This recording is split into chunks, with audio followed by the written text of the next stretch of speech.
Hi, this is Simon Leung from simonleung.com. I'm here with my very good buddy Patric Chan from patricchan.com, and we're actually in Penang live because Patrick and I actually have our very first collaboration working on some really cool stuff together. It's going to be an AdWords workshop, and we're going to be talking a lot about some of the insider strategies on training everybody how to make money with Google. But before we actually go into that, that's actually the next step up for a lot of folks. And there's people on my list and people on your list who are just starting out trying to really learn the ropes. And Patrick here is a really good expert on niche marketing and doing niche market research. He actually has a variety of products, services, and tools based on that. So what I really want to ask you is, for our folks watching at home, can you tell us a little bit more about the niche research process? What do you go through in terms of your affiliate marketing strategies? Sure.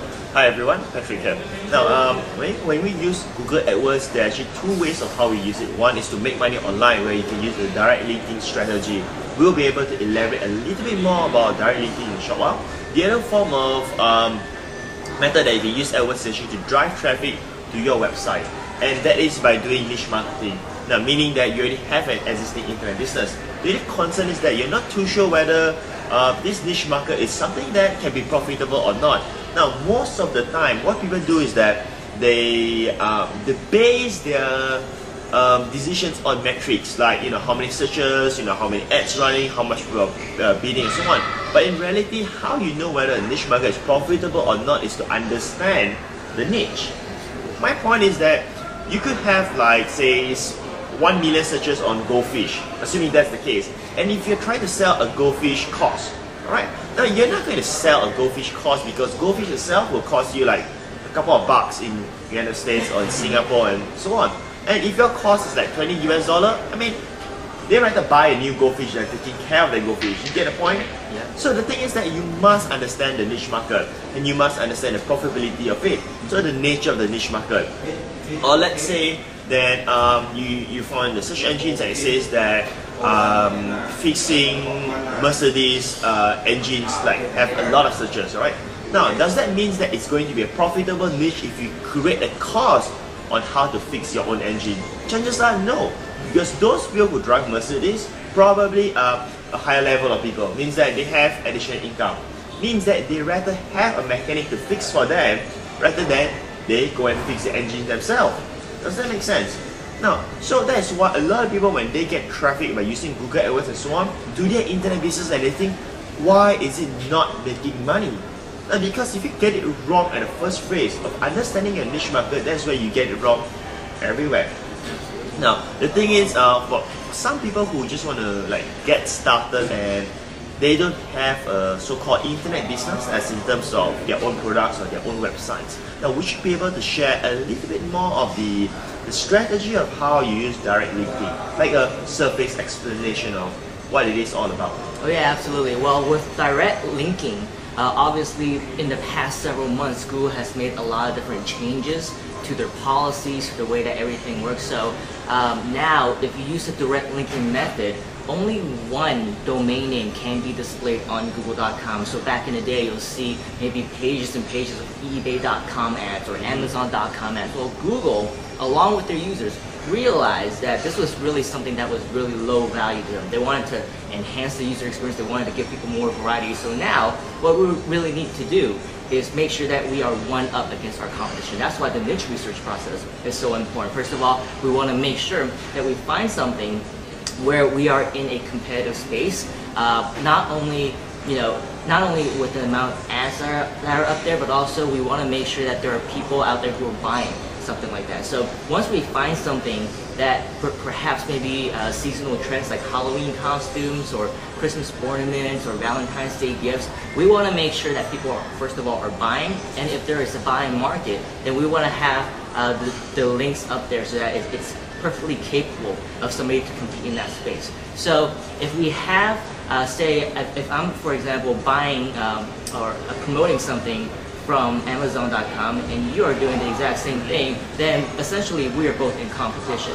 So that's affiliate marketers for Amazon.com. For Amazon, exactly. So some of the ways that we can potentially beat that system, so to speak, is the way that the Google system works. Google is going to show one Amazon ad. So if you have Amazon.com and I have Amazon.com, we're both competing for it. Which one is Google going to pick? Well, chances are, if you do a search on a particular product, we're both running on the same keyword. If somebody clicks on search and then they click refresh, sometimes they will see my ad and sometimes they will see your ad, because the way that the system works is Google is going to give a higher visibility for the particular ad that has a higher quality score. Now the quality score is basically going to be a combination between a lot of different elements, such as optimization, such as relevancy, such as even your cost per bid. So that number is actually going to fluctuate at any given time. So what our ultimate goal is to make sure that we are as relevant as possible. The way that we maximize relevancy is by having what we call, continuing the conversation, so to speak. If you have a keyword, let's say we have was it Mighty Morphin Power Rangers Halloween costume, and we have that as our keyword.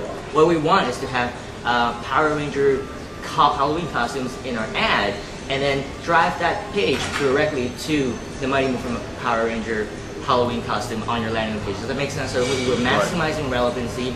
We're not sending somebody directly to a home page or a squeeze page or anywhere on the site where somebody has to click around and look for something. Gotcha. In that case, we are maximizing our quality score because we know what the user is searching for.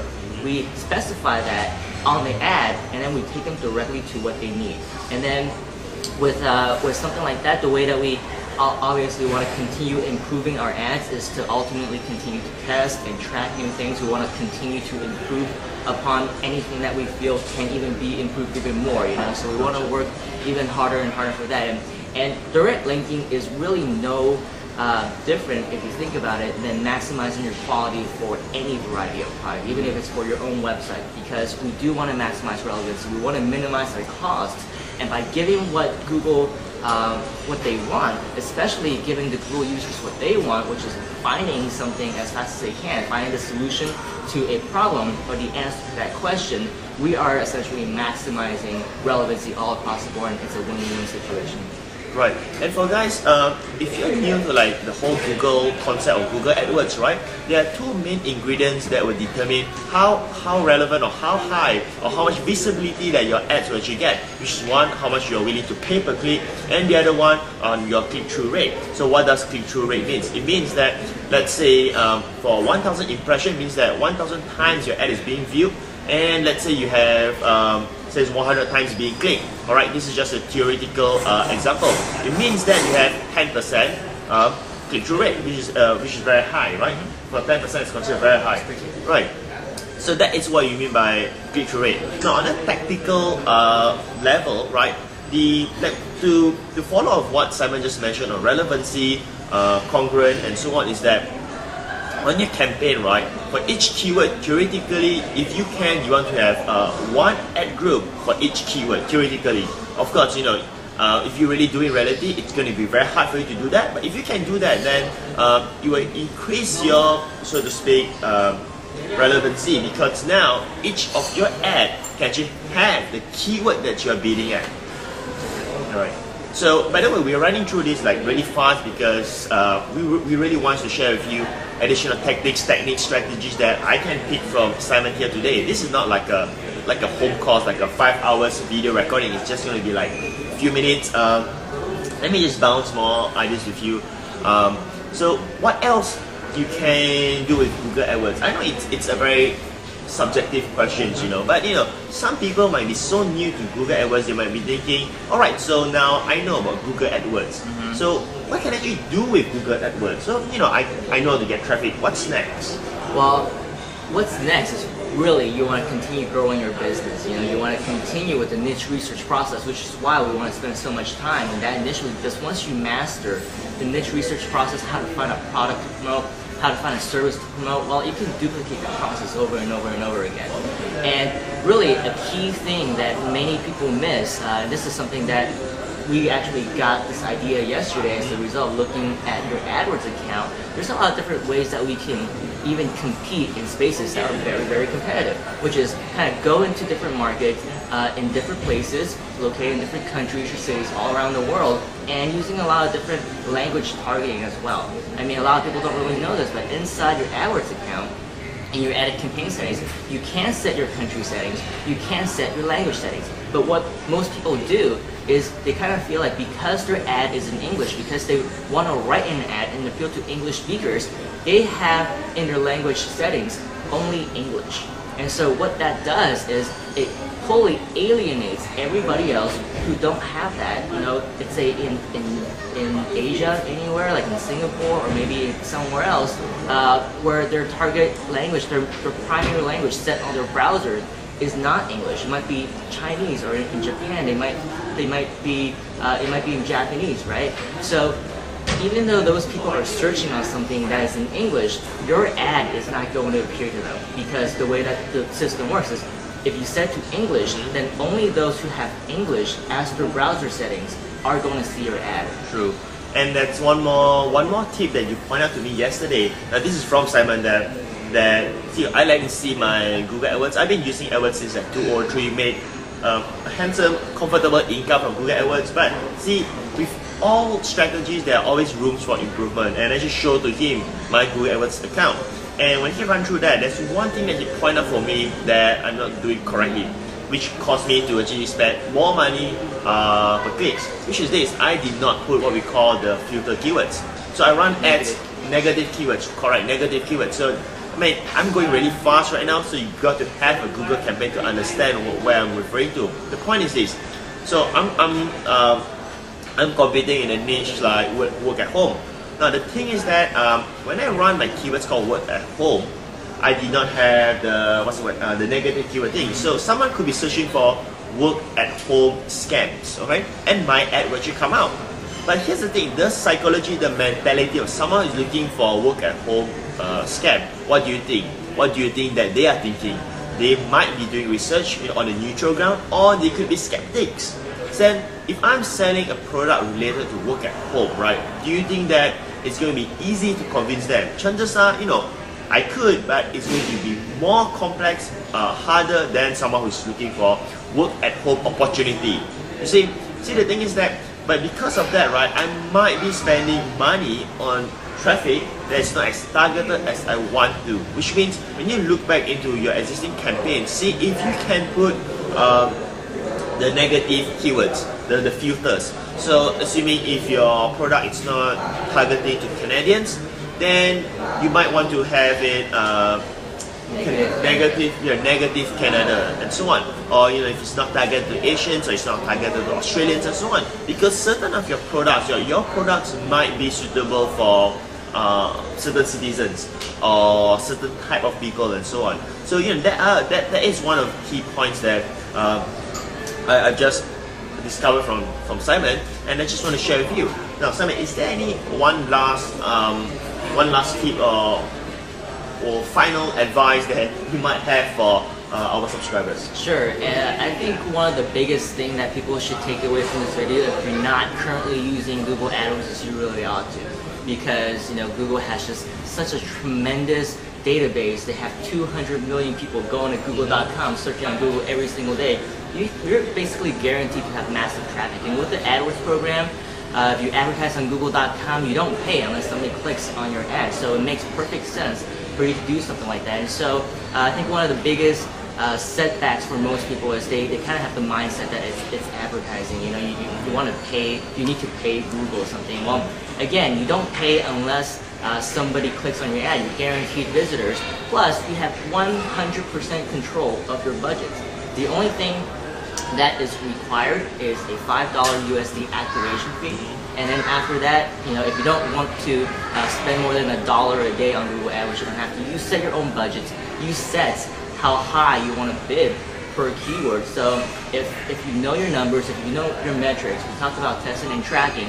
If you know for every $1 that you give to Google, you get another $1 back. That's a 100% ROI. You want to give as much of that $1 as you possibly can. You want to spend those dollars as fast as you can, because you get that investment back right away. So that's all. I mean, if you want to really succeed and make it big in online marketing, you got to know your numbers. You got to go ahead and do it. You can't let something like this hold you back. Some of the most successful internet marketers, they don't know how to put up websites.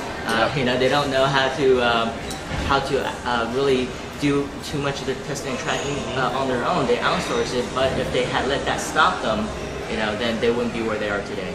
Yeah, and one more thing I want to add to it to wrap up the thing is that, and what Simon says, a lot of people got it wrong that this is advertising. It means that you have to spend, but get this right. Even the cheap or free strategies on how to get traffic out there, it's not free. So you might say that, okay, I can do search engine optimization and that's free. I get free traffic from Google.com, Yahoo.com, MSN.com and so on. But in reality, how much time do you think that you have to actually take to get your rank up here? And here's the thing. You probably need tools, software, certain automation, or hiring some people to put out your content, do backlinks, and the whole 9 yards of search engine optimization strategies. Does that mean that getting the traffic for free means free? Now, if you evaluate again, the time that you invest to actually get at, and the time that you invest in tools, softwares, and hiring people to help you, man, that is cost. Now, am I saying that you should neglect search engine optimization and just focus on Google AdWords? No. What I'm trying to stress is that Google AdWords not only give you like targeted traffic, but it can give you instant traffic, like within less than 24 hours, you can actually have your ads up there. Like, even though I'm getting traffic from my other traffic strategies, including my own affiliate programs, search engines and so on, but I'm still running ads every day. Why am I doing that? Because if I can have another channel of traffic, which is highly targeted, and this source of traffic, for whatever amount I'm paying for, can be converted, can be turned into more money in return, then why not? If I can put in $1 and I take back $1.50, I'll put in as many dollars as I can. It's as simple as that. It's the math. It's the metrics that counts, alright? So basically that's all that I have to share. It's great that you take the time to actually do this video with me on this, and thank you for actually doing this. Any final message, like one last wrap up for the visitors? Yeah, absolutely. I mean, this is our very first collaboration, right, as we mentioned. Definitely stay tuned. If you go to simonleung.com or patrickchan.com, sign up for our list for additional ways to learn about more of what we're going to be sharing, because we already have plans for at least the next several months and beyond for additional content and live workshops and things like that. So if you want to kind of keep up with what we're up to and maximize your benefit with the value that we're going to be sharing with a lot of individuals that I don't think anybody else really is qualified because of our unique backgrounds, definitely keep in touch with us, subscribe to our list, and keep updated on our marketing efforts, because it's going to be really beneficial to you, to your business, and we very much look forward to kind of to be in touch with you and seeing how we can best assist you in growing your business as well. Thank you.